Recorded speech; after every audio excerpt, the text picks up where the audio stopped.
Hello students, welcome back to another class of accounting hill. आज की class में हम स्टार्ट करेंगे अपना lecture number 6 of class 11th। पिछले लेक्चर्स में हमने अपना बेसिक टर्म्स के 2 पार्ट कंप्लीट कर लिए थे, जिसमें हमने पढ़ा था entity, business transactions, capital, accounts, drawings, liabilities, assets, types of assets, expenditures, types of expenditures, receipts, type of receipts, expenses, outstanding expense, prepaid expense, income, accrued income, advance income, profit, loss, gain। ये सारी basic terms हमने पिछली 2 classes में complete कर ली। उम्मीद है आपने सारी टर्म्स, सारी चीज़ों को बहुत अच्छी तरीके से पढ़ लिया होगा, इनके मीनिंग्स अच्छी तरीके से समझ लिए होंगे, इनके एग्जाम्पल्स अच्छी तरीके से समझ लिए होंगे। जिन भी स्टूडेंट्स की अगर वो क्लास मिस हो गई तो नीचे डिस्क्रिप्शन बॉक्स में क्लास 11th के नाम से प्लेलिस्ट बनी हुई है, जहाँ पे हमने अपनी वीडियोस को प्रॉपरली अरेंज किया हुआ है। जिन भी स्टूडेंट्स का अगर कोई लेक्चर मिस हो गया, वो नीचे डिस्क्रिप्शन बॉक्स में जाकर वहाँ सारी प्लेलिस्ट पे आप पूरी प्लेलिस्ट से सारी रिकॉर्डिंग्स को प्रॉपर देख सकते हैं, प्रॉपर अपने नोट्स को बना सकते हैं। आज हम स्टार्ट करेंगे अपना बेसिक टर्म्स का पार्ट 3, जिसमें हम कुछ और इंपॉर्टेंट टर्म्स पढ़ेंगे। जैसा कि मैंने आपको पहले बताया था कि ये बेसिक टर्म्स जो है अकाउंटिंग का फाउंडेशन है। अकाउंटिंग इन बेसिक टर्म्स के बिना नहीं करी जा सकती। आपने देखा कि हमारा नॉर्मल मीनिंग और अकाउंट्स के टर्म्स में उस वर्ड के मीनिंग में कुछ डिफरेंस होता है, टेक्निकल डिफरेंस होता है। हम कब एक्सपेंडिचर को कैपिटल एक्सपेंडिचर मानते हैं, कब रेवेन्यू एक्सपेंडिचर मानते हैं और कब डेफर्ड रेवेन्यू एक्सपेंडिचर्स मानते हैं। हमने डिफरेंट टाइप्स पढ़ी, हर आइटम्स की डिफरेंट टाइप्स पढ़ी। आज हम स्टार्ट करेंगे नए वर्ड्स, कुछ नए और इंपॉर्टेंट टर्म्स। इस चैप्टर की आज लास्ट क्लास होगी। देखिए बेटा, अभी हम सारे चैप्टर्स को प्रॉपरली मीनिंग वाइज एक एक करके समझते हुए जा रहे हैं। धीरे धीरे हम इनके एक्सरसाइजेस भी स्टार्ट करेंगे, इनके एमसीक्यूज भी स्टार्ट करेंगे और इनके जो इंपॉर्टेंट क्वेश्चंस है, इंपॉर्टेंट कॉम्प्रिहेंसिव इलस्ट्रेशंस है, वो भी हम कंप्लीट करेंगे। तो आप प्लीज हर क्लास को, हर लेक्चर को प्रॉपरली सीक्वेंस में देखते हुए जाइएगा। अपने नोट्स रजिस्टर में एक एक सारी चीजें नोट करते हुए जाइएगा, ताकि आपके कोई भी पॉइंट मिस ना हो। Clear?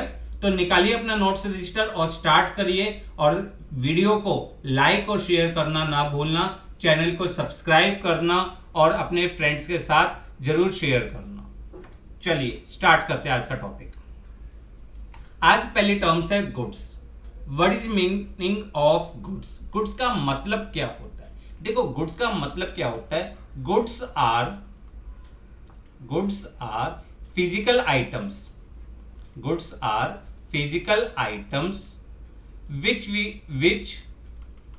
we purchased, we means business, which we purchased for either for resale purpose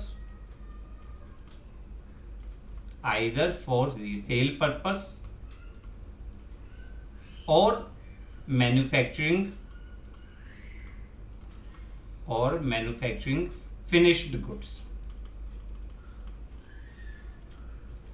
देखो, अकाउंट्स में ना इस वर्ड की बहुत कीमत है, बहुत इंपॉर्टेंस है कि गुड्स का मतलब क्या होता है। गुड्स का मतलब होता है वो सारे आइटम्स जिनको हम या तो रीसेल पर्पस के लिए खरीदते हैं, रीसेल पर्पस मींस दोबारा बेचने के लिए खरीदते हैं, या फर्दर फिनिश गुड्स यानी आगे एज अ रॉ मटेरियल खरीदते हैं ताकि हम उससे फिनिश गुड्स को बना सके। उन आइटम्स को हम गुड्स कहते हैं। क्लियर है मीनिंग? गुड्स का मतलब क्या है? वो सारे आइटम्स या तो दोबारा बेचने के लिए खरीदे जाए या आपके manufacturing of the finish goods को बनाने के लिए खरीदे जाते हैं, उसे हम गुड्स के नाम से जानते हैं। अब देखो, गुड्स का मीनिंग आप ध्यान से समझिएगा। एक गारमेंट्स शोरूम में वो अपने यहाँ पर गारमेंट्स लाया है फॉर रीसेल पर्पस, दोबारा बेचने के लिए, तो ये गारमेंट्स आपके लिए क्या कहलाएंगे? गारमेंट्स आपके लिए गुड्स कहलाएंगे। ठीक है? या आपकी शर्ट मैन्युफैक्चरिंग की फैक्ट्रीज है, तो आप वहां पे क्लॉथ परचेज करते हो, बटन्स परचेज करते हो, रील्स परचेज करते हो, तो ये सारे आइटम्स आपके लिए क्या कहलाएंगे? गुड्स कहलाएंगे, क्योंकि इनसे आप क्या करोगे? शर्ट्स बना रहे हो, फिनिश गुड्स बना रहे हो। ठीक है, तो गुड्स का मतलब है कि those items which we purchase for resale purpose और मैन्युफैक्चरिंग द फिनिश गुड्स, उन्हें हम गुड्स के नाम से जानते हैं। अच्छा, एक और चीज, आप एक चीज देखिए, सेम आइटम किसी बिजनेस के लिए गुड्स हो सकता है और किसी बिजनेस के लिए एसेट्स हो सकता है। अगर हमें गुड्स और एसेट्स में डिस्टिंग्विश करना है तो उसके लिए हमें देखना होगा कि वो आइटम हम किस पर्पस के लिए खरीद रहे हैं। If we purchase that item for resale purpose तो उसे हम गुड्स कहेंगे, और अगर हम उस आइटम को एज एन इन्वेस्टमेंट के तौर पे, एसेट्स के तौर पे खरीद रहे हैं, तो उसके लिए हम उसको एसेट्स की कैटेगरी में डालेंगे। देखो एग्जांपल समझिए, आप एक एसी परचेज करना है आपको, तो आप एसी के लिए मान लो शोरूम में गए, तो वहां पे डिफरेंट टाइप्स ऑफ एसी आपके डिस्प्ले में लगे हुए होते हैं। अब वो एसी उन्होंने डिस्प्ले में जो लगा रखे हैं वो किस पर्पस के लिए लगा रखे हैं? वो एसी उन्होंने लगा रखे हैं फॉर रीसेल पर्पस। तो ये एसीज जो उन्होंने डिस्प्ले में लगा रखे हैं उस शोरूम के लिए क्या होगा? गुड्स होगा। बट कुछ एसीज उन्होंने अपने शोरूम को चिल्ड करने के लिए फिट कर रखे हैं। अब वो एसी उन्होंने दोबारा बेचने के लिए तो नहीं लगाए ना, वो एसी उन्होंने क्यों लगाए? ताकि उस शोरूम को चिल्ड कर सके, कूल कर सके, ठंडा कर सके। तो ये एसी जो उन्होंने फिट कर रखे हैं, that ACs are the assets for that showroom. तो आपने देखा, एक ही आइटम किसी बिजनेस के लिए एसेट्स होता है और किसी बिजनेस के लिए गुड्स होता है। ये डिपेंड करता है उसके यूज के लिए। अगर आप किसी आइटम्स को रीसेल पर्पस के लिए खरीदते हो तो हम उसको गुड्स की कैटेगरी में डालेंगे, और अगर किसी आइटम को आप फॉर मतलब एज एन एसेट्स खरीदते हो, तो एज एन इन्वेस्टमेंट खरीदते हो, तो उसे हम एसेट्स की कैटेगरी में डालेंगे। ये देखो, डिस्टिंग्विश करना आपके लिए बहुत इंपॉर्टेंट है, क्योंकि आपके एग्जाम्स में इससे रिलेटेड कुछ क्वेश्चंस आते हैं। कई बार क्वेश्चन आता है कि एबीसी लिमिटेड है, उसने 2 मशीनरी इंपोर्ट करी। पहली मशीनरी तो उसने फॉर प्रोडक्शन पर्पस करी और दूसरी मशीनरी उसने रीसेल पर्पस के लिए खरीदी है। तो आप बताइए कौन सी मशीनरी एसेट्स होगी और कौन सी मशीनरी गुड्स होगी? तो पहली मशीनरी जो उसने प्रोडक्शन पर्पस के लिए खरीदी है, that is assets for the company. Company के लिए क्या है? एसेट्स। क्यों? क्योंकि उसने इन्वेस्टमेंट के तौर पे खरीदी है। और जो दूसरी मशीन है उसने रीसेल पर्पस के लिए खरीदी है, वो मशीनरी उसके लिए गुड्स कहलाएगी। ठीक है, क्लियर? अब बिल्डिंग है, रियल एस्टेट, जिनका बिजनेस रियल एस्टेट का है, वो बिल्डिंग खरीदते हैं ताकि उसको रीसेल करे, तो वो बिल्डिंग उनके लिए क्या कहलाएगी? गुड्स कहलाएगी। पर अगर वो बिल्डिंग अपने ऑफिस के लिए खरीदते हैं तो वो बिल्डिंग उनके लिए एसेट्स कहलाएगी। तो आपको ध्यान से समझना है कि गुड्स और एसेट्स में बेसिक डिफरेंस क्या है। गुड्स का मतलब वो आइटम जो आप रीसेल पर्पस या मैन्युफैक्चरिंग द फिनिश गुड्स के लिए खरीदते हो, उसे हम गुड्स कहते हैं। और जो भी आइटम्स आप as an investment for the operation of the business के ऑपरेशन के लिए खरीदते हो, उसे हम एसेट्स कहते हैं। क्लियर? कंफर्म? तो हमने क्या सीखा? Goods are the physical items which are purchased for resale purpose, जो रीसेल पर्पस के लिए खरीदे जाते हैं, और मैन्युफैक्चरिंग द फिनिश गुड्स को बनाने के लिए खरीदे जाते हैं। क्लियर? सेकंड आइटम आता है परचेजेस। अब देखो, नॉर्मली मीनिंग क्या होता है? परचेजेस का मीनिंग होता है खरीदना, बट अकाउंट्स की लैंग्वेज में मीनिंग क्या होगा? अकाउंट्स में एक कंडीशन लग जाएगी। Purchases means purchases of goods only. Purchases means purchases of goods only. वो आइटम जो हम दोबारा बेचने के लिए खरीदे या मैन्युफैक्चरिंग द फिनिश गुड्स के लिए खरीदे, उस आइटम को हम परचेजेस की कैटेगरी में डालते हैं। ठीक है, परचेजेस का मतलब होता है purchases of those items which are purchase for resale purpose और मैन्युफैक्चरिंग। इसलिए मैंने आपको पहले गुड्स का मीनिंग समझाया, क्योंकि गुड्स के मीनिंग से ही आप परचेजेस और सेल का मीनिंग समझोगे। परचेजेस का मतलब होता है परचेजेस ऑफ गुड्स ओनली, और गुड्स की डेफिनेशन आपको मालूम है। यहां पे एक बात और ध्यान रखना, purchases of assets, purchases of assets is not considered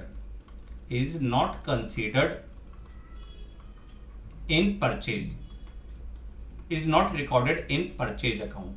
अगर आपने असेट्स परचेज किया है तो आप उसको परचेज अकाउंट में नहीं डालोगे। Clear, confirm. तो परचेज का मीनिंग आपको क्लियर है। परचेज का मतलब क्या है? Purchases of goods only. अब परचेजेस दो तरह की होती है। Purchases are of two types. दो तरह की परचेजेस होती है। एक होती है आपकी कैश परचेज और दूसरी होती है आपके लिए क्रेडिट परचेज। देखो कैश परचेज किसे कहते हैं? कैश परचेज का मतलब the purchases against which we made the payment immediately. Goods खरीदी और पेमेंट हाथ की याद कर दी तो उसे हम क्या कहते हैं? Cash purchase. क्रेडिट परचेज क्या होगी? In which purchase consideration is settled after some time. जहां पे हमने गुड्स तो आज खरीदी है बट इसकी पेमेंट हम कुछ टाइम के बाद करेंगे तो उसे हम कहते हैं क्रेडिट परचेज। Clear, confirm. अब क्रेडिट परचेज में हमने एक वर्ड पढ़ा था लास्ट, मतलब हम पढ़ेंगे आगे क्रेडिटर्स। जो जब भी हम क्रेडिट परचेज करते हैं यानी जो पर्सन बिजनेस में उधार सामान सप्लाई करता है उसे हम क्रेडिटर्स कहते हैं, जो अभी हम आज की क्लास में पढ़ेंगे। क्लियर, तो आपने परचेज का मतलब समझ लिया अच्छी तरह से। परचेजेस का मतलब होता है उन आइटम्स को खरीदना जो रीसेल पर्पस के लिए खरीदी जाए या मैन्युफैक्चरिंग के लिए, मैन्युफैक्चरिंग द फिनिश गुड्स के लिए खरीदी जाए। बट अगर हम कोई एसेट्स परचेज करते हैं तो उसको हम परचेजेस की कैटेगरी में नहीं डालते। Clear, confirm. तो हमने जो पढ़ा वही लिखा हुआ है कि purchases is used only for purchases of goods in which business deal.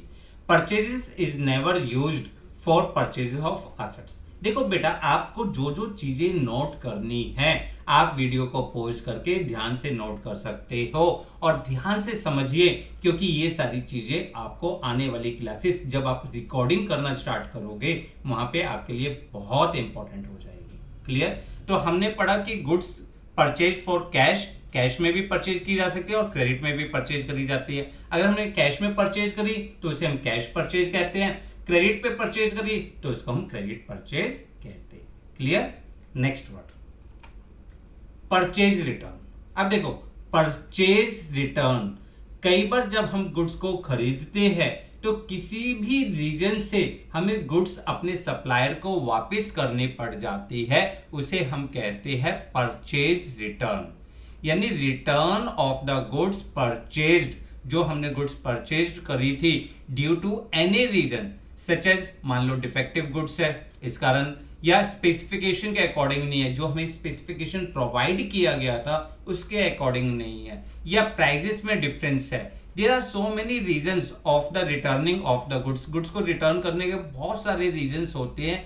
किसी भी रीजन से जब हम अपने सप्लायर को गुड्स रिटर्न करते हैं, जो गुड्स हमने खरीदी थी उसको रिटर्न करते हैं तो उसको हम परचेज रिटर्न कहते हैं, या इसको आल्सो नोन एज, इसको हम रिटर्न आउटवर्ड के नाम से भी जानते हैं। Return outward. अब रिटर्न आउटवर्ड क्या है कि गुड्स रिटर्न होके आपके बिजनेस से बाहर जा रही है तो इसे हम कहते हैं रिटर्न आउटवर्ड। क्लियर, तो आपने क्या समझा? आपने समझा कि परचेज रिटर्न का मतलब क्या है? When purchased goods are returned to supplier, जब हम अपनी खरीदी हुई गुड्स सप्लायर को वापस करते हैं फॉर एनी रीजन, किसी भी रीजन से, उसे हम परचेज रिटर्न या रिटर्न आउटवर्ड कहते हैं। Clear, confirm.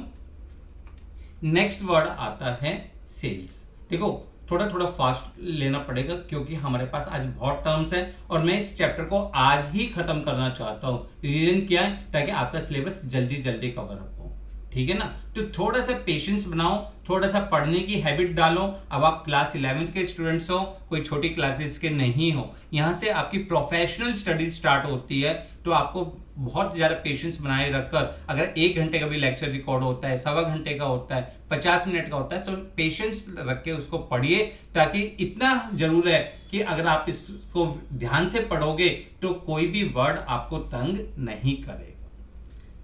नेक्स्ट वर्ड आता है सेल्स। जैसे परचेज होती है उसी तरीके से सेल्स होती है। Sales means sales of goods in which business deal.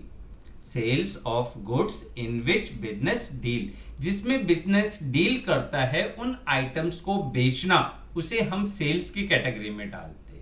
ठीक है, यहां पे भी बिल्कुल सेम वही पॉइंट है जैसे परचेज है कि sales means sales of goods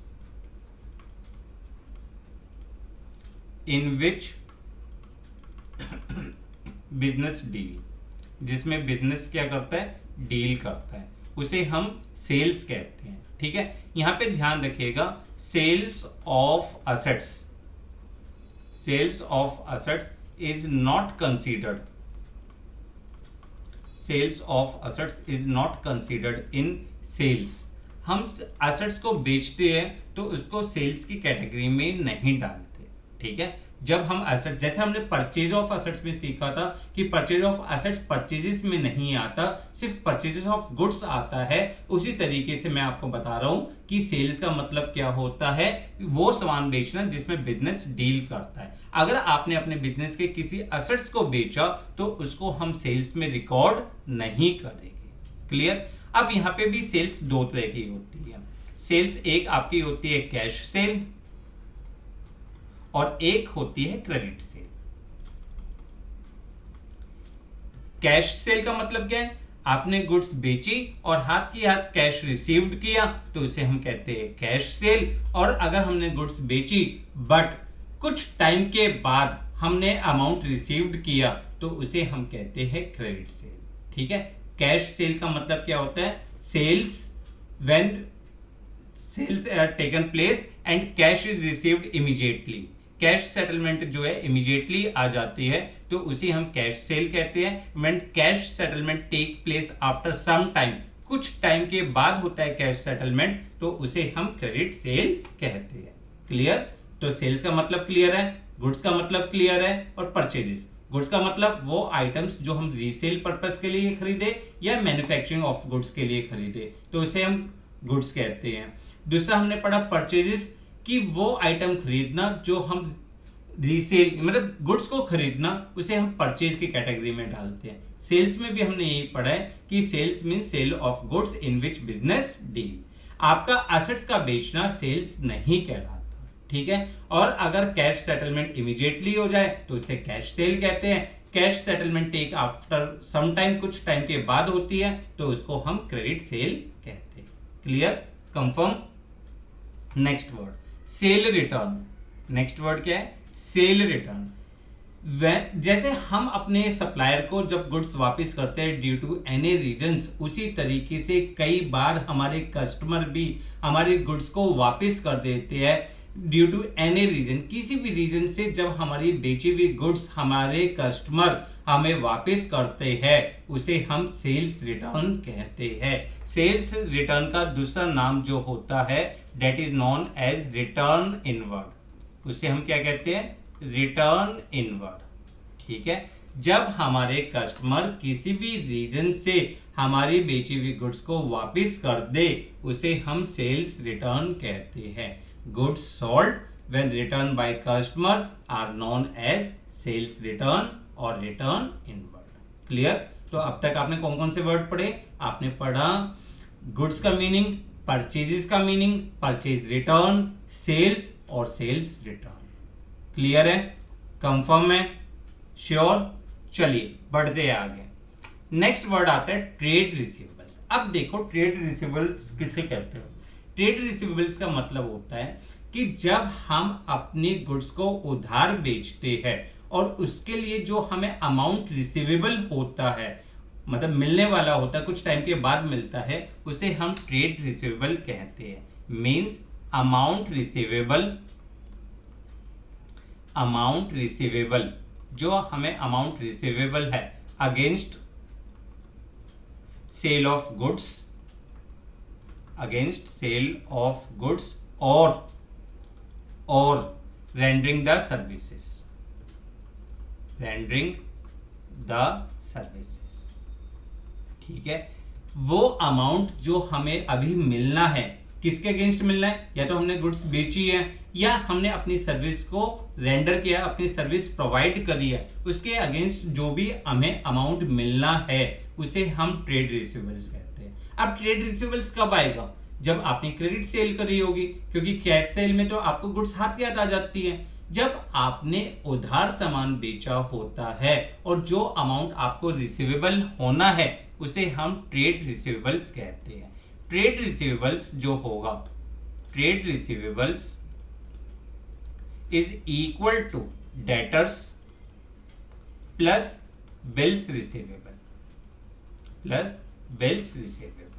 trade receivable जो होता है it is a sum of debtors and bills receivable. सबसे पहले समझते हैं डेटर्स कौन होता है। Debtors are the person to whom business sold goods on credit. जिसको बिजनेस ने उधार सामान बेचा उसे हम डेटर्स कहते हैं, ठीक है। जिसको हमने उधार सामान बेचा उसको हम क्या कहते हैं? डेटर्स कहते हैं। यानी डेटर्स कब आएगा? जब आपने क्रेडिट सेल करी होगी और इससे आपको पैसा रिकवर करना है। कितने टाइम में रिकवर करना है?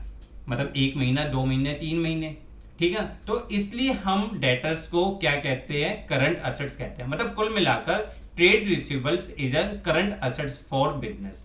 बिजनेस के लिए क्या है? Current assets. हमने करंट असेट्स का एग्जांपल पढ़ा था। करंट असेट्स का मीनिंग क्या पढ़ा था? कि वो असेट्स या तो कैश की फॉर्म में हो या जिनको हम कैश में कन्वर्ट कर सकते हैं विद इन 12 मंथ्स, ठीक है, उसे हम करंट असेट्स कहते हैं। अब ट्रेड रिसीवेबल से अमाउंट क्या होता है? आपको 1 महीने, 2 महीने, 3 महीने कुछ टाइम में मिल जाएगा, 4 महीने, 5, 1 साल के अंदर अंदर तो मिल ही जाएगा ना। इसलिए हम ट्रेड रिसीवेबल्स को करंट असेट्स कहते हैं। और debtors is the person to whom business sold goods on credit. जिसको बिजनेस उधार सामान बेचता है उसे हम डेटर्स कहते हैं। दूसरा वर्ड आता है बिल्स रिसीवेबल। अब बिल्स रिसीवेबल क्या होता है? व्हेन डेटर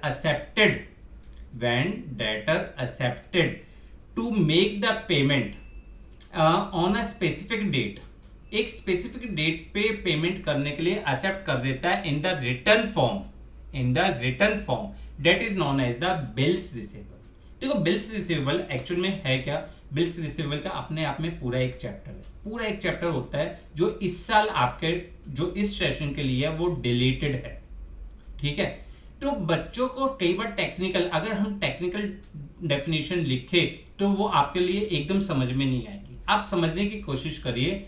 जब बिजनेस ने मान के चलो ए को गुड्स बेची उधार, तो A is the debtor of the business. A कौन है? बिजनेस का डेटर। अब ए को मैंने कहा भाई 3 महीने में पेमेंट कर देना, अब वो 3 महीने में करे, 3.25 महीने में करे, तो एक बिल्स ऑफ एक्सचेंज होता है। Bills of exchange is written by the creditor लिखता है and debtor agree to accept. Debtor उसको एक्सेप्ट कर लेता है। अगर वो एक्सेप्ट कर लेता है तो it becomes the bills receivable for the business. Business के लिए क्या हो जाता है? बिल्स रिसीवेबल बन जाता है।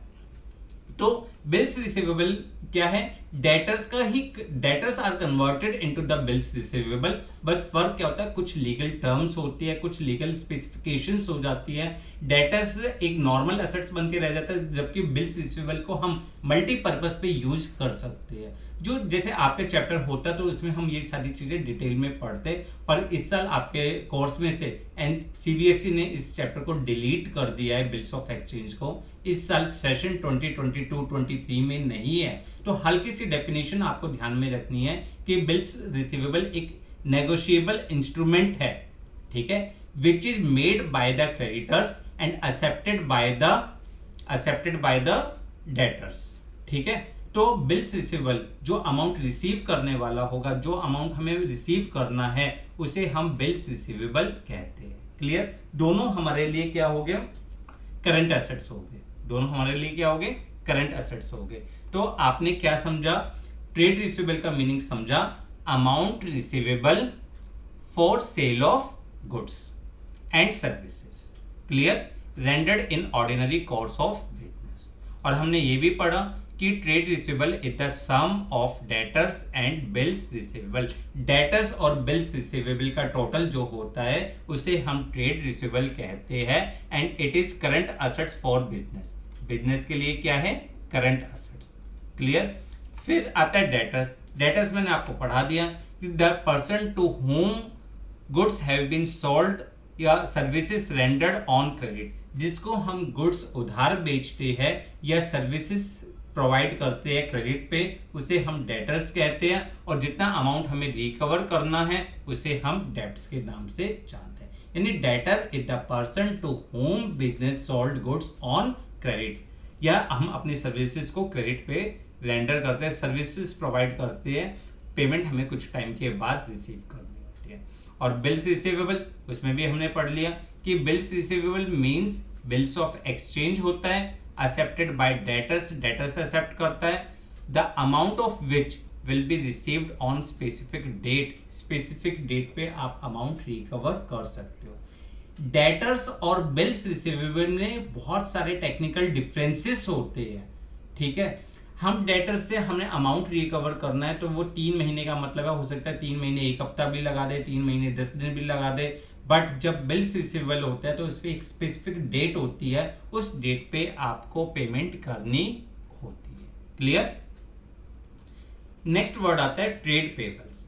अब देखो ट्रेड रिसीवेबल्स क्या है, हमें अमाउंट रिसीव करना है।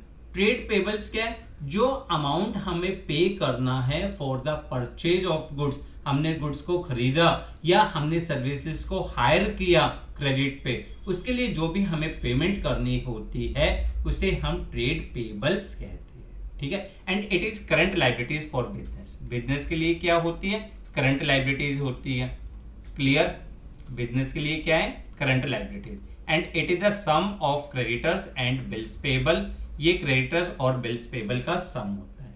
क्रेडिटर्स किसे कहते हैं, the person who supply goods in the business on credit, जो बिजनेस को उधार सामान देता है। देखो एक एग्जांपल समझते हैं, मान के चलिए एक पॉइंट है, A sold goods to B on credit, A ने बी को गुड्स बेची, ठीक है, किस पे, क्रेडिट पे बेची। अब अगर हम इन बुक्स ऑफ ए देखें, हम इन बुक्स ऑफ ए देखें, ए की बुक्स में देखें तो ए ने सामान बेचा, किसको बेचा, बी को बेचा, उधार बेचा, तो B is debtor, B is debtor for A. B कौन है, ए के लिए डेटर, क्यों, क्योंकि ए ने सामान बेचा है, किसको बेचा है, बी को बेचा है, तो B is the debtor for A. अगर हम इन बुक्स ऑफ बी देखें, इन बुक्स ऑफ बी देखें, अब बी की बुक्स में ए इज क्रेडिटर फॉर बी, ए कौन है, क्रेडिटर है, क्यों, क्योंकि ए ने उधार सामान सप्लाई किया है बी के बिजनेस में, बी ने ए से उधार सामान खरीदा, तो इसलिए ए इज द क्रेडिटर। तो डेटर का मतलब क्या है, the person who to whom business sold goods on credit, और क्रेडिटर का मतलब क्या है, the person who supply goods in business on credit, जो बिजनेस में उधार सामान सप्लाई करता है, ठीक है, जो बिजनेस में उधार सामान सप्लाई करता है। And it is current liabilities for us, हमारे लिए क्या है, करंट लायबिलिटीज। तो creditors are those persons who supply goods in business on credit, यानी we can say creditor is the person to whom business is payable the amount for the purchase of goods on credit। हमने उससे उधार सामान खरीदा है, इसके लिए business उसको अमाउंट पे करेगा, इसलिए इसको हम क्या कहते हैं, क्रेडिटर्स कहते हैं। दूसरा बिल्स पेबल, बिल्स पेबल जैसा मैंने आपको बताया, अब ए ने देखो, A sold goods to B, हमने पढ़ा कि ए ने बी को सामान बेचा ऑन क्रेडिट, यही एग्जांपल हम पढ़ रहे थे। तो आप ध्यान से देखो, इन बुक्स ऑफ ए की बुक्स में बी कौन था, बी डेटर था, और इन बुक्स ऑफ बी की बुक्स में ए कौन है, ए इज क्रेडिटर, ठीक है। अब अब ए ने क्या करा, A draw a bill of exchange, ठीक है, एंड बी एक्सेप्टेड, बी ने इसको एक्सेप्ट कर लिया, बी एक्सेप्टेड इट, ठीक है, बी ने इसको क्या करा, एक्सेप्ट कर लिया। ए, ध्यान से सुनिए, ए ने बिल बनाया और बी ने उसे एक्सेप्ट कर लिया, तो अब जो ये बिल है, ये बिल्स ऑफ एक्सचेंज जो था, ये bills of exchange.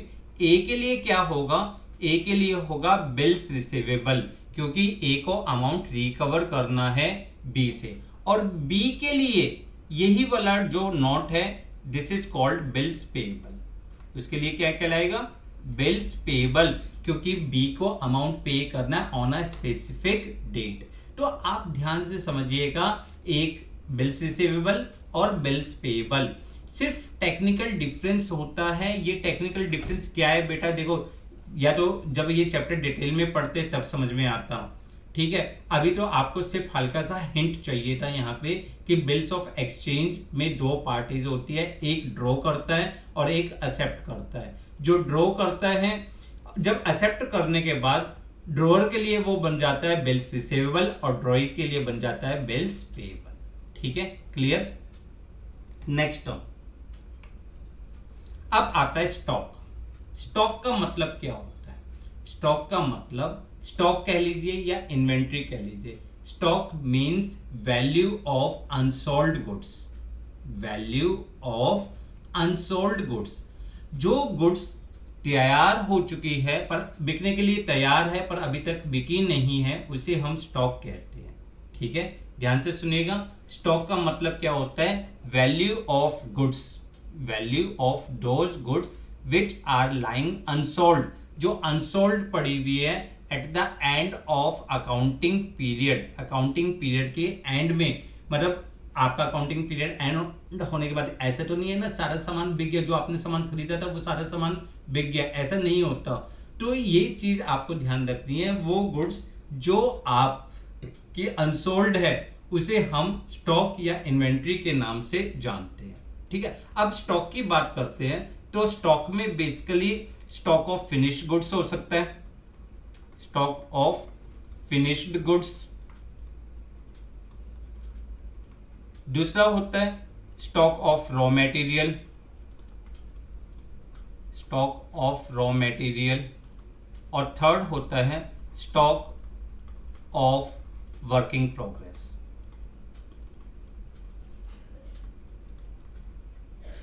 Finished goods, finished goods, stock of goods, finished goods का मतलब होता है वो आइटम जो पूरी तरीके से बनकर तैयार है, पूरी तरीके से बनकर तैयार है बिकने के लिए, उसे हम कहते हैं स्टॉक ऑफ फिनिश्ड गुड्स।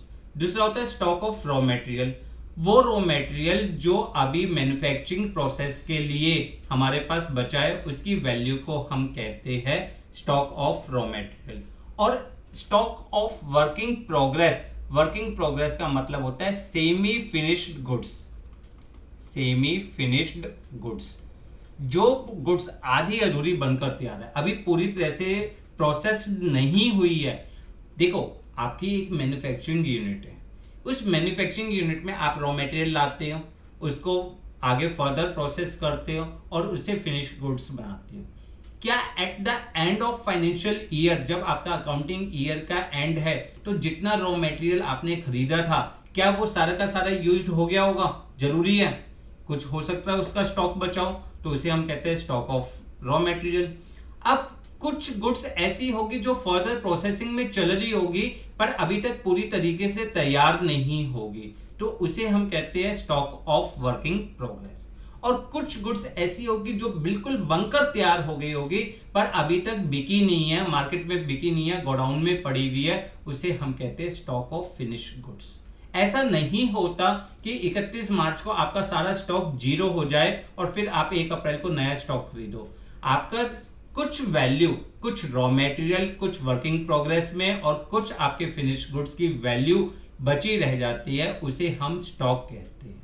और जो value eight the end of financial year होती है, वैल्यू ऑफ फिनिश गुड्स कह लो, वैल्यू ऑफ रॉ मटेरियल कह लो, वैल्यू ऑफ वर्किंग प्रोग्रेस कह लो, इन सब की जो वैल्यू होती है at the end of financial year, this is called closing stock.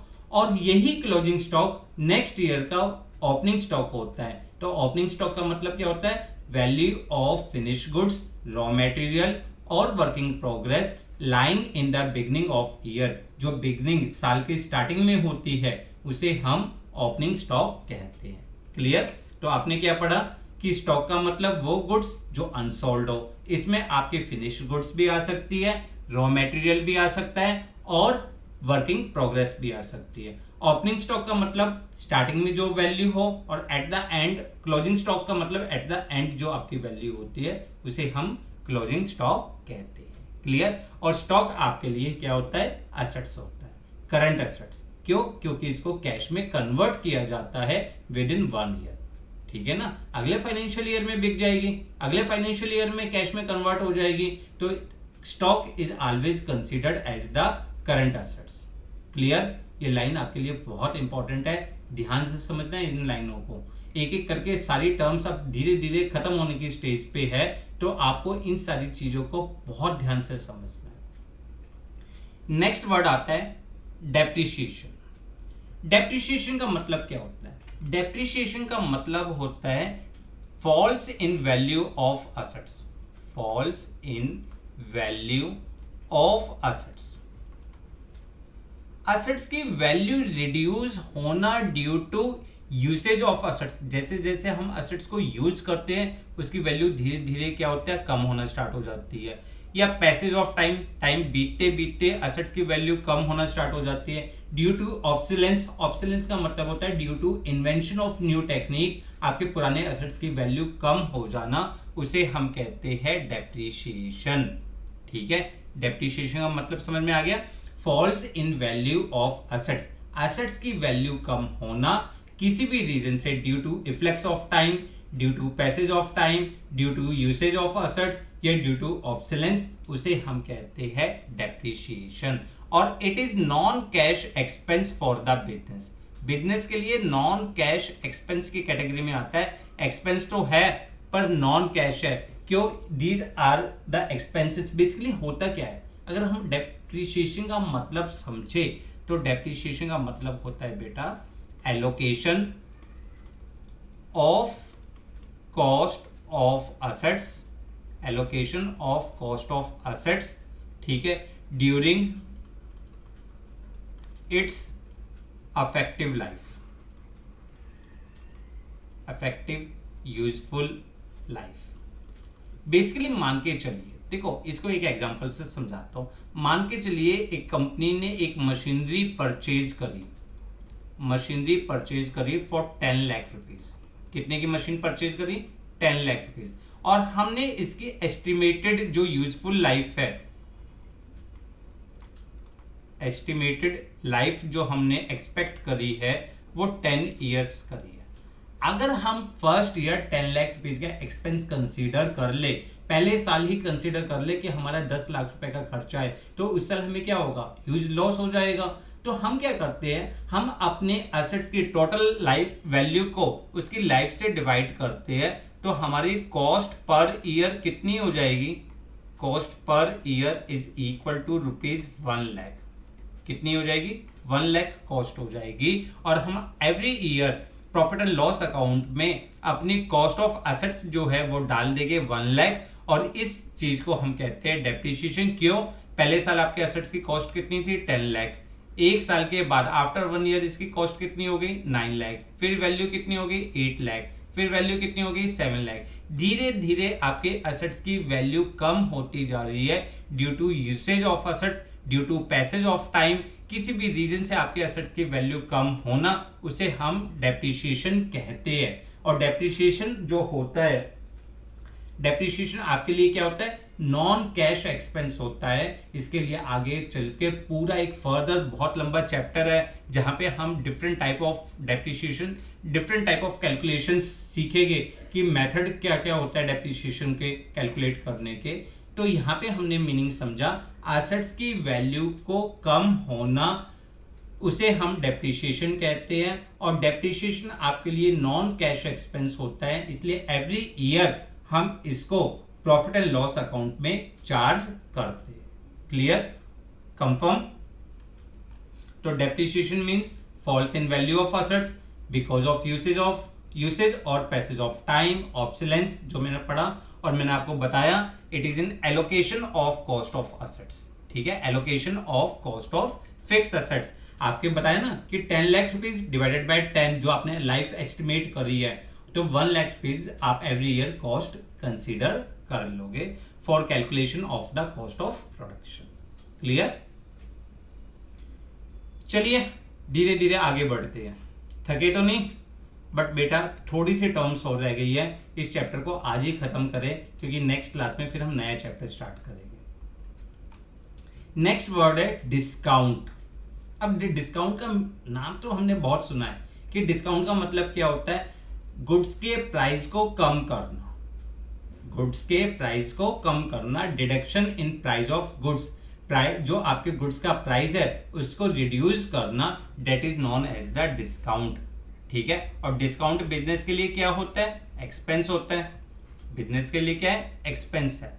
अब यहाँ पे जो समझने वाली बात है वो ये है कि जो आपका डिस्काउंट है, these are of two types, दो तरह के डिस्काउंट्स होते हैं, एक होता है ट्रेड डिस्काउंट और एक आपका होता है कैश डिस्काउंट।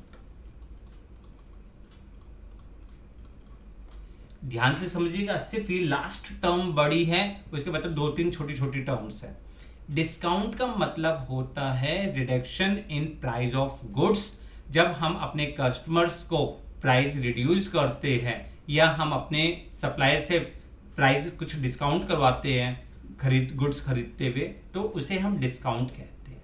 ये तो क्लियर है मीनिंग जो हमें समझना है वो समझना है कि discount are of two types, दो तरह के डिस्काउंट है। देखो इसको ध्यान से समझिएगा, एक होता है ट्रेडेड डिस्काउंट, एक होता है कैश डिस्काउंट। ट्रेडेड डिस्काउंट क्या होता है, the discount which is allowed on the basis of bulk of quantities, bulk of quantities, जो क्वांटिटीज के बेस पे दिया जाता है। देखो एक सीधा सा एग्जांपल लेता हूं, आपकी मम्मी एप्पल खरीदने गई और उन्होंने कहा सेब वाले से कि भैया क्या रेट है सेब के, सेब वाले ने कहा 100 रुपए किलो। मम्मी का पहला वर्ड आया, भैया 2 किलो लोगी क्या रेट लगाओगे, उसने कहा 180 रुपए। अब उसने जो 20 रुपीज का आपको डिस्काउंट दिया है, that is based on the quantities, उसे हम कहते हैं trade discount. The discount which is allowed on the list price, यानी अलाउड ऑन लिस्ट प्राइस, जो हम अपने लिस्ट प्राइस पे अलाउ करते हैं, that is known as the trade discount. और ट्रेड डिस्काउंट के लिए एक बहुत इंपॉर्टेंट वर्ड है कि ट्रेड डिस्काउंट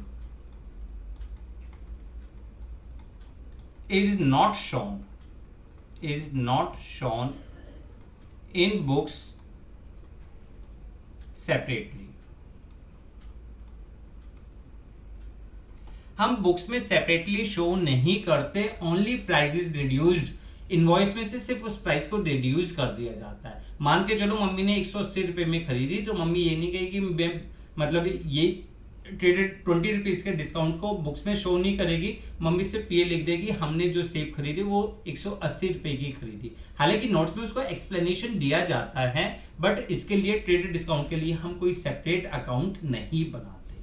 तो ट्रेडेड डिस्काउंट क्या है, the discount which is allowed which is based on the bulk of the quantities, जो क्वांटिटीज के बेस पे दिया जाता है या जो लिस्ट प्राइस के बेस पे दिया जाता है, उसे हम ट्रेडेड डिस्काउंट कहते हैं। और ट्रेड डिस्काउंट को हम बुक्स में सेपरेट शो नहीं करते, सिर्फ और सिर्फ प्राइस को रिड्यूस कर देते हैं।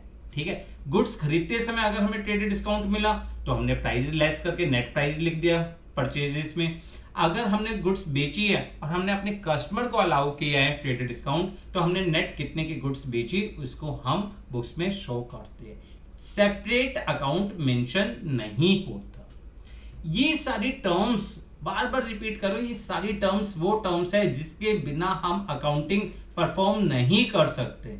अकाउंटिंग को सीखने के लिए जितनी भी टर्म्स है, जितनी भी हमने लास्ट 2 क्लासेस में टर्म्स सीखी थी, वो सारी टर्म्स हमें अच्छी तरीके से मालूम होनी चाहिए। क्लियर?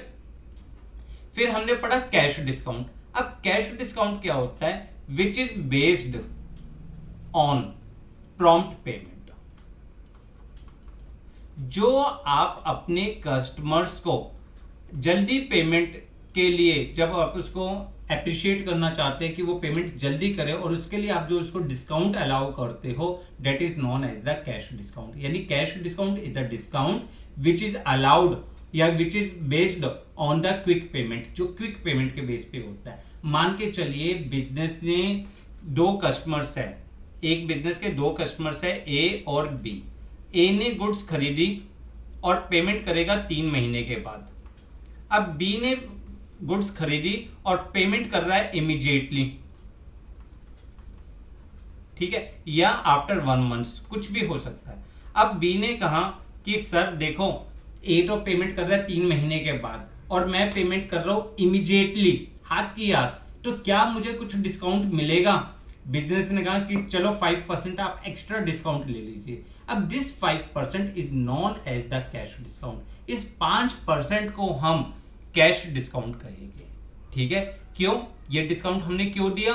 ताकि हमें पेमेंट जल्दी मिल जाए, ठीक है। तो this is known as the cash discount, और कैश डिस्काउंट को बुक्स में शो किया जाता है। Cash discount is shown separately in books. Books में सेपरेटली इसकी एंट्री आती है कैश रिसीव्ड की, डिस्काउंट रिसीव्ड की, डिस्काउंट अलाउड की, जो हम आने वाले जब रिकॉर्डिंग का चैप्टर पढ़ेंगे तो हम वहां पे ये सारी चीजें समझेंगे। फिलहाल हमने क्या समझा कि डिस्काउंट का मतलब होता है गुड्स के प्राइस को कम करना। अब ये दो तरह के होते हैं, ट्रेड डिस्काउंट जो आपकी क्वांटिटी के बेस पे दिया जाता है, और एक होता है कैश डिस्काउंट जो आपके पेमेंट के बेस पे दिया जाता है, अर्ली पेमेंट के लिए दिया जाता है। ट्रेड डिस्काउंट को हम बुक्स में शो नहीं करते, उसके लिए कोई सेपरेट अकाउंट नहीं बनता, जबकि कैश डिस्काउंट के लिए हम सेपरेट अकाउंट बनाते हैं। Clear, confirm? तो डिस्काउंट का मीनिंग क्लियर है, reduction in price of goods, ठीक है, और from the amount to be paid to the customer by the enterprises. ये दो तरह के होते हैं, trade discount and cash discount.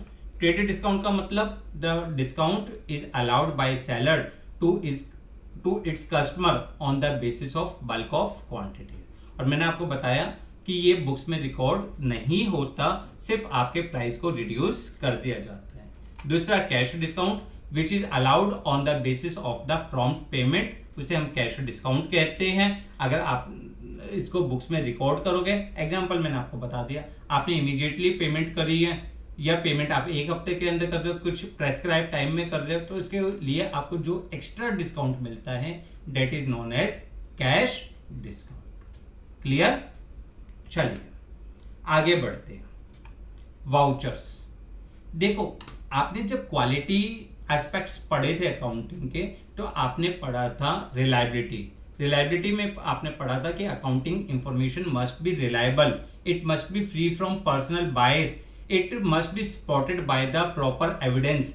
Her entry, her transaction जो है स्पेशल किसी एविडेंस के द्वारा जो है वो आपका स्पॉट होना चाहिए। उसी तरीके, उसी चीज को हम कहते हैं वाउचर। बेसिकली वाउचर क्या है? Voucher is the evidence of the business transaction. किसी भी बिजनेस ट्रांजेक्शन के लिए जो एविडेंस होता है, अगर हमने गुड्स बेची है तो हमने इनवॉइस इशू किया होगा, गुड्स खरीदी है तो हमने बिल रिसीव्ड किया होगा, तो ये सारी चीजें आपके लिए क्या कहलाएगी? वाउचर्स कहलाएगी। Business transactions are recorded on the basis of the vouchers, यानी it must be spotted by the vouchers, ताकि हम उसको वेरीफाई कर सके। हमने पढ़ा था ना कि it must B reliable, reliable होनी चाहिए, वेरीफिएबल होनी चाहिए, वेरीफाई कर सके। अब वेरीफाई कहां से करेंगे? वाउचर से करेंगे। तो वाउचर क्या है? छोटा सा वर्ड है कि वाउचर का मतलब evidence of the business transaction. जैसे कैश मेमो हो गई, इनवॉइस हो गया, बिल हो गया, डेबिट नोट, क्रेडिट नोट, ये सारी चीजें आप आगे पढ़ोगे। नेक्स्ट वर्ड आता है बैड डेब्ट्स। डेब्ट्स का मतलब क्या होता है? जिससे हमें पैसा लेना होता है, उसे हम डेब्ट्स कहते हैं। और बैड मीन्स गंदा। अब कुल मिला के क्या हो गया? बैड डेब्ट्स का मतलब irrecoverable amount. irrecoverable amount is known as bad debts। जितना भी आपका irrecoverable अमाउंट है, वो अमाउंट जो आप रिकवर नहीं कर पा रहे अपने डेटर से, उसे हम बैड डेब्ट्स कहते हैं। हमने अभी पढ़ा है ना, डेब्ट्स का मतलब क्या होता है? जो पैसा हमें लेना होता है अपने डेटर से। बैड का मतलब गंदा। अब गंदा कौन से हो गए? जो पैसे नहीं दे रहे होगे। तो bad debts is the amount which is irrecoverable. Irrecoverable है। और ये कंपनी के लिए प्रॉफिट है या लॉस है? लॉस है, लॉस फॉर बिजनेस, ठीक है, it is a loss for business. तो हमने क्या पढ़ा? The amount that has become irrecoverable, जो इररिकवरेबल अमाउंट हो फ्रॉम द डेटर्स, उसे हम बैड डेब्ट्स कहते हैं, जो कि हमारे लिए बिजनेस लॉस है। Clear? Next, balance sheet. Balance sheet क्या होती है?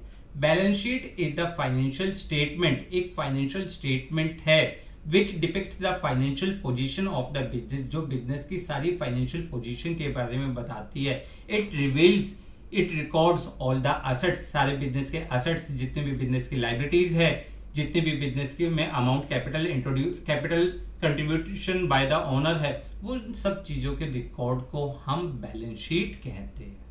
ठीक है, तो बैलेंस शीट का मतलब क्या हुआ? The statement which depict the financial position of the business. इसमें सारे एसेट्स, लाइबिलिटीज, कैपिटल, रिजर्व्स, जितने भी अकाउंट्स है वो सारे बुक्स वैल्यू पे शो किए जाते हैं। क्लियर? बहुत सारे टर्म्स हो गए आपके लिए। तो ये आपके लिए थी इस चैप्टर की कुछ इंपॉर्टेंट टर्म्स जिसको आपको अच्छी तरीके से मालूम होना चाहिए। हमने कौन कौन से टर्म्स पढ़ ली? माय गॉड, 37 टर्म्स हम पढ़ चुके हैं। 37 टर्म्स। फर्स्ट 7 टर्म्स हमने फर्स्ट पार्ट में पढ़ी थी। 8 से लेकर 18 तक की टर्म्स हमने पार्ट 2 में पढ़ी थी, यानी लेक्चर नंबर 5 में पढ़ी थी। और 21 से लेकर 37 तक की टर्म्स आज के लेक्चर्स में हमने कंप्लीट करी है, जिसमें हमने सीखा गुड्स किसे कहते हैं, परचेजेस जिसे किसे कहते हैं, purchase return, cell return, trade receivables, debtors, bills receivable, trade payables, creditors, bills payable, stock, depreciation, discount, voucher, bad debts और बैलेंस शीट। यहां पर आकर आपका बेसिक टर्म्स का चैप्टर कंप्लीट हो गया। देखो, अगर आप अपने बुक उठाओगे ना, उसमें बहुत सारी छोटी छोटी टर्म्स लिखी होगी, जैसे सॉल्वेंट लिखा होगा, डेबिट, क्रेडिट, ये सारी टर्म्स इतनी इंपॉर्टेंट नहीं है। उसका मीनिंग हम धीरे धीरे जब चैप्टर्स पढ़ते जाएंगे, धीरे धीरे करते जाएंगे, अपने आप होता रहेगा। बट ये टर्म्स जो आपकी ये 37 टर्म्स है, इसका मीनिंग आपको बहुत अच्छी तरीके से आना चाहिए, क्योंकि इन टर्म्स के बेस पे ही हम अपनी रिकॉर्डिंग का टॉपिक स्टार्ट करेंगे। क्लियर? तो आप इन सारी टर्म्स को बहुत अच्छी तरीके से पढ़िए। जिन भी बच्चों की पुरानी वीडियोस, पुरानी क्लासेस मिस हो गई, तो नीचे प्लेलिस्ट पे आप दोबारा से देख सकते हैं। अपने नोट्स को प्रॉपर बनाइए ताकि आप इन चीज़ों को कर सकें। अब आपका काम क्या, जो आपके बुक्स में पीछे क्वेश्चंस है, एमसीक्यूज वगैरह, फिल इन द ब्लैंक्स, उनको करने की कोशिश करिए। मैं तो करवाऊंगा ही करवाऊंगा, बट मैं कुछ टाइम के बाद करवाऊंगा। अभी फिलहाल मेरा मेन मोटो क्या है कि मैं आपके सारे कंसेप्ट्स धीरे धीरे कंप्लीट करता हुआ चलूं, ताकि हम जल्दी से जल्दी न्यूमेरिकल पार्ट की तरफ आए। ठीक है?